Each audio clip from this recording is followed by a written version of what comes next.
तो आज हम बात करने वाले हैं 1975 की सबसे कंट्रोवर्शियल मूवी सालों के बारे में, जिसे मोर देन 10 कंट्रीज में बैन किया हुआ है, जो कि एक दांते डिवाइन कॉमेडी पोएम पर आधारित है। तो इस मूवी को बेसिकली 4 भागों में डिवाइड किया गया है, परंतु मुझे भी नहीं पता ये क्यों किया गया है। तो उसे मारो गोली, हम तो अपनी स्टोरी पर आते हैं। तो स्टोरी स्टार्ट होती है इसके फर्स्ट पार्ट एंटी इन्फर्नो से, जहाँ पर हम 4 बहुत ही नीच बड़वों को बैठे हुए देखते हैं। और इन्हें मैं ये उपाधि क्यों दे रहा हूँ ये आपको आगे पता चलेगा। और ये चारों बड़वे अलग अलग पोस्ट पर विराजमान है, जहाँ पर एक प्रेसिडेंट, एक ड्यूक, एक बिशप और एक मैजिस्ट्रेट है। तो मैं आपको बताता चलूं कि 1944 में वर्ल्ड वॉर सेकंड के बाद इनको इटली पर हुकूमत मिली थी, जिसके बाद हमें दिखाया जाता है कि ये कैसे स्पिरिचुअल को निभाने के लिए एक दूसरे की कन्याओं से ब्याह कर लेते हैं। फिर हम इन चारों गांडुओं को एक बुक में साइन करते हुए देखते हैं, जिसके अनुसार ये इतने बुरे कांड करेंगे कि इनके बाप भी ऊपर से इनको गालियां बक रहे होंगे, क्योंकि इनका मानना था कि अगर ये ऐसा करेंगे तो ये डेविल के और करीब जा सकते हैं, और ये इनका मोटिव भी था। अरे मैं रुचुतिया हुए सभी कभी होता है क्या? जिसे निभाने के लिए ये अपने गार्ड्स की मदद से 4 जवान लोंडों को ढूंढते हैं। उसके बाद ये इन्हें अपनी सिक्योरिटी में रिक्रूट कर लेते हैं, और फिर ये 9 लड़कों को पकड़ के लाते हैं, और फिर उन्हें निवस्त्र होने के लिए बोलते हैं। और जब एक आदमी उनसे बचने के लिए भाग रहा होता है तो वो उसे मार देते हैं शूट करके, और बोलते हैं अभी कहाँ जा रहा है अभी गांडू।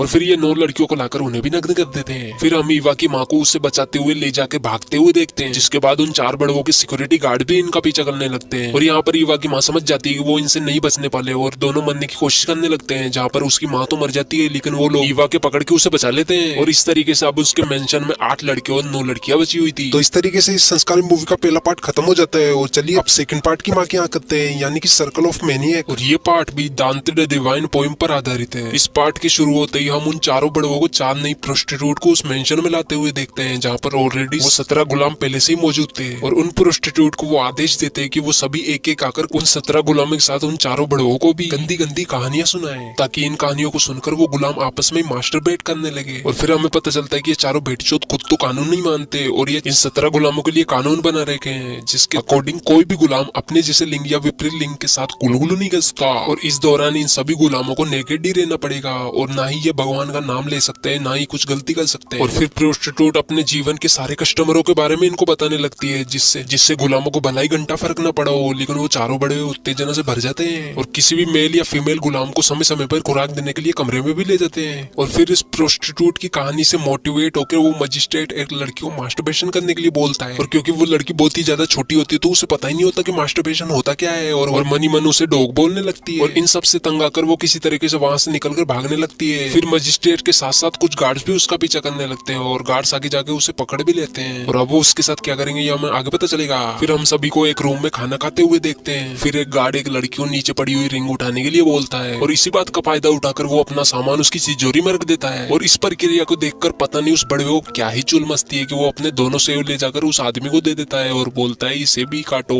यानी कि समझ रहे हो ना, ये ऐसे वैसी दरिंदे जिनको कोई भी चलेगा, भले वो मेल हो या फीमेल हो। इसके बाद वो चारों प्रोस्टिट्यूट उन चारों बड़वों से कहती है कि इन्हें मास्टरबेट करने की प्रक्रिया हमें सिखानी ही होगी, क्योंकि हम तो पैदाइशी टीचर हैं। और फिर वो एक डमी लेकर आकर फीमेल गुलामों को उनका हिलाने के लिए बोलती है। और फिर हम उसी लड़की को देखते हैं जिसे मजिस्ट्रेट ने मास्टरबेट करने के लिए बोला था, और उसके भाग जाने के बाद गार्ड्स ने उसे पकड़ लिया था।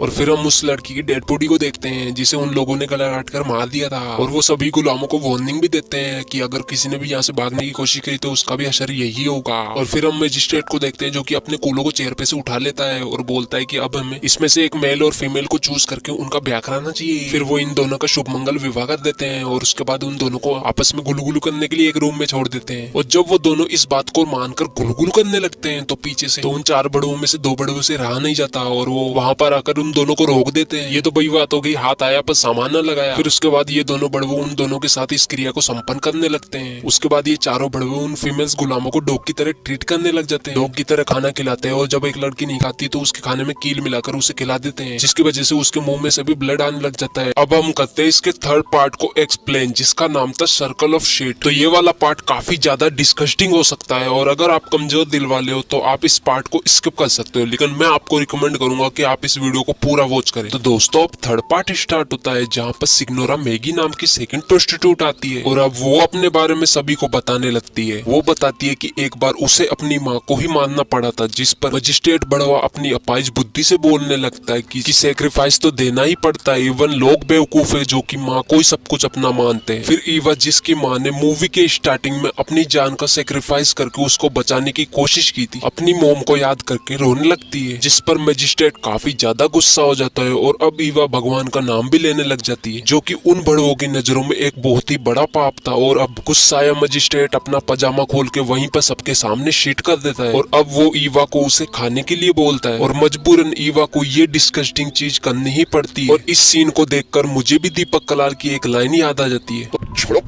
और फिर ये चारों बड़वे रोजाना ही गुलामों को यही चीज खाने को देने लगे और खुद भी खाने लगे। इवन नाश्ते में भी उन्हें यही सब दिया जाने लगा और जो इसे नहीं खाता उसका नाम एक रजिस्टर में लिखा जाता ताकि लास्ट में उसे सबसे दर्दनाक मौत दी जा सके। और यहाँ पर मैं आपको एक्सप्लेन नहीं कर सकता कि ये कितना ज्यादा डिस्गस्टिंग था, जहाँ पर इन चारों बड़वे के दिमाग में भेजा ही नहीं था। और इस तरीके से अब रोजाना ये यही परोसेंगे और इन्हीं को खाएंगे। और इस तरीके से अब ये सेकंड प्रोस्टिट्यूट की बात से इंस्पायर्ड होकर कभी किसी को पेलते या फिर कभी किसी से अपने ऊपर पीस करने के लिए बोलते। और एक रात ये चारों डिक्टेटर अपने सभी गुलामों की बेक देखने लगते, जहाँ पर इनका प्लान ये था कि जिसकी बेक सबसे ज्यादा अट्रैक्टिव हुई उसको ये मार देंगे। जहाँ पर इन्हें एक लड़की की बेक पसंद आ जाती है और ये जब उसको शूट करने के लिए गन चलाते हैं तो उसमें गोलियां ही नहीं होती, जिस पर डिक्टेटर उस गुलाम को बोलता है कि हम तुम्हें इससे भी भयानक मौत देने वाले हैं। इसके बाद वो चारों बड़वे चूतियापंती का प्रदर्शन करते हुए अपने गार्ड्स या फिर गुलामों से मैरिज कर लेते हैं। और फिर एक गुलाम एक डिक्टेटर को बताता है कि इस मेंशन में तुम्हारे रूल्स को तोड़ा जा रहा है, जिस पर वो डिक्टेटर जाके दो लड़कियों को साथ में सोते हुए देख लेता है। और इन बड़वों के रूल्स के अकॉर्डिंग कोई गुलाम साथ में नहीं सो सकते थे, जिस पर वो डिक्टेटर उन पे गन पॉइंट कर देता है, जिस पर वो लड़कियां उन्हें बताती है कि एक गुलाम और भी है जो कि एक नौकरानी के साथ सोता है। और वहां जाकर चारों डिक्टेटर उसे पकड़ लेते हैं। फिर वो चारों शूट करके उस गुलाम को भी मार देते हैं और उस नौकरानी को भी। और अब वो चारों बड़े बचे हुए सभी गुलामों को एक शिट से भरे हुए टब में बिठा देते हैं। और यहीं पर ये थर्ड पार्ट भी खत्म हो जाता है। अब हम एक्सप्लेन करेंगे इसके फोर्थ पार्ट को, जो कि है सर्कल ऑफ ब्लड, जहां पर हम उन चारों डिक्टेटरों में से एक डिक्टेटर को चेयर पर बैठे हुए देखते हैं और वो अपनी दूरबीन से खिड़की के बाहर बाकी बचे हुए 3 डिक्टेटरों को गुलामों को टॉर्चर करते हुए देखता है। और इन डिक्टेटर्स ने जो 4 गार्ड अपॉइंट किए थे उनमें से 2 गार्ड हमेशा उस चेयर पर बैठे हुए डिक्टेटर को प्रोटेक्ट करने के लिए और बाकी 2 बचे गार्ड उन बाहर वाले तीनों डिक्टेटरों के साथ उन गुलामों को टॉर्चर करेंगे। फिर फर्स्ट डिक्टेटर की बारी खत्म हो जाने के बाद सेकंड डिक्टेटर उस चेयर पर आके बैठता है और बाकी 3 गुलामों को टॉर्चर करने लगते हैं, जहाँ पर वो डिक्टेटर्स मेल के पेनिस को काट देते हैं, फीमेल्स के ब्रेस्ट को काट देते हैं, किसी की आंख निकाल देते हैं और किसी की जबान काट देते हैं। ऐसा करते करते अब लास्ट डिक्टेटर आकर चेयर पर बैठता है और अब वो तीनों डिक्टेटर्स जो कि मैदान में थे एक एक करके सभी गुलामों को मार देते और अपना चूतियापा भरा डांस करने लगते। और फिर हम 2 गार्ड्स जो कि मेंशन के अंदर थे उनको डांस करते हुए देखते हैं और हमारी स्टोरी यहीं पर एंड हो जाती है। आज की इस वीडियो में बस इतना ही दिखा सकता हूँ और इस वक्त अपने लटकते हुए तीसरे पाँव से इस वीडियो को लाइक भी कर दीजिए और मुझे आगे दीजिए, क्योंकि इस स्टोरी को सुनाते सुनाते मैं भी अभिलाने की अवस्था में आ चुका हूँ और इस प्रक्रिया को दोहराने के लिए मुझे बाथरूम में जाना ही पड़ेगा। मेरे को जाना